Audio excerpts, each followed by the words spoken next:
चंचल कहानियाँ। कंचन के बेटे ऋषि की शादी कहीं नहीं हो रही थी। एक तो ऋषि मोटा, ऊपर से कमाई भी कोई खास नहीं। लेकिन कंचन को तो शौक था मॉडर्न बहू लाने का, और उसे एक दिन ऐसी लड़की मिल भी जाती है। हमें तो आपका ऋषि बहुत पसंद है, लेकिन मैं आपको साफ साफ बता देती हूँ, मेरी बेटी के शौक थोड़े से अलग है बहन जी। अरे बहन, हमें सब पसंद है। आपकी प्रियंका जैसी लड़की की तलाश मुझे कब से थी। जींस पहनकर अंग्रेजी में गिटर पिटर बोला करे। अरे बहन, जरा सुन तो लो, मेरी बेटी के शौक क्या क्या है। अरे नहीं नहीं बहन, बस लड़की को देख लिया तो सब कुछ देख लिया। आप ना शादी की तैयारी करो, और वो जरा सामान की लिस्ट भी दी है ना मैंने। हाँ बहन जी, सारा सामान शादी से एक दिन पहले ही आपके दरवाजे आ जाएगा। मजा आ गया। अब तो बस आप शादी की तैयारी करो। प्रियंका के माता पिता के जाने के बाद कंचन का पति उससे कहता है, अरे भाग्यवान, तुम तो कुछ ज्यादा ही जल्दी दिखा रही थी शादी की। अरे बोलने तो देती, लड़की की माँ क्या बोलना चाह रही थी। अरे आप चुप रहिए जी, कुछ पता भी है आपको, बस मुफ्त में बोले जा रहे हैं। मेरी दोस्त शशि की बहू देखी, लंबी पतली और पढ़ी लिखी, हजारों में कमाई और संस्कारी भी। अरे पर जब वो मेरी बहू देखेगी तो जल भुन जाएगी। लेकिन तुम तो शादी ऋषि के लिए कर रही हो ना, या शशि के लिए?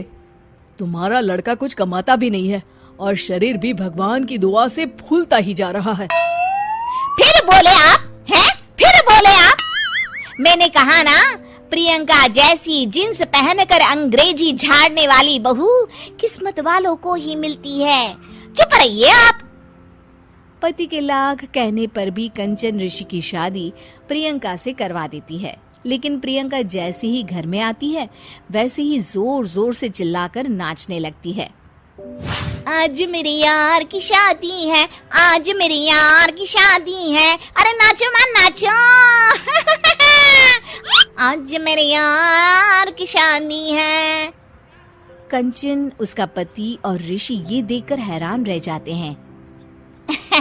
लग रहा है बहू को शादी की बड़ी खुशी है। हाँ, बहू क्यों नहीं, हम भी नाचेंगे। अरे नाचो नाचो जी, मुंह क्या देख रहे हो, चलो चलो नाचो, बहू कह रही है। कंचन ये कहकर प्रियंका के साथ नाचने लगती है। ऋषि और उसके पिता वहाँ से चले जाते हैं। अगले दिन कंचन अपनी सहेलियों को प्रियंका से मिलवाने के लिए घर बुलाती है, जहाँ शशि भी आती है। अरे शशि, कैसी हो? मैं ना तुम्हें प्रियंका से मिलवाती हूँ। अरे सच में बहुत ही एडवांस सोच की लड़की है।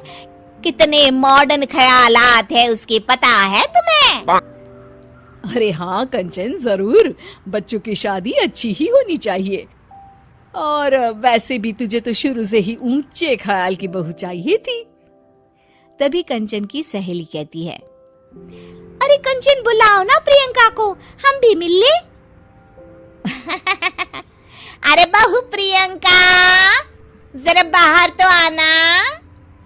कई बार आवाज देने के बाद भी प्रियंका बाहर नहीं आती है, तो कंचन को बुरा लग जाता है। वो उसे लेकर बाहर आती है, लेकिन ये क्या, प्रियंका लड़खड़ाती हुई बाहर आती है और उसके हाथ में शराब की बोतल होती है। हालांकि शराब पीना स्वास्थ्य के लिए हानिकारक होता है, और ये हमारी किडनी के लिए बहुत ही खतरनाक है। लेकिन कंचन की बहू प्रियंका पूरे नशे में होती है। अरे इतने सारे लोग। ये कहकर वो शशि के पास जाती है। आंटी जी, पत्ते खेलेंगी, पत्ते। अरे दूर हो, दूर हो, तुम्हारे मुंह से तो शराब की बदबू आ रही है। अरे कंचन, माना तुम्हें मॉडर्न बहू चाहिए, लेकिन आधुनिकता का मतलब ये तो नहीं ना।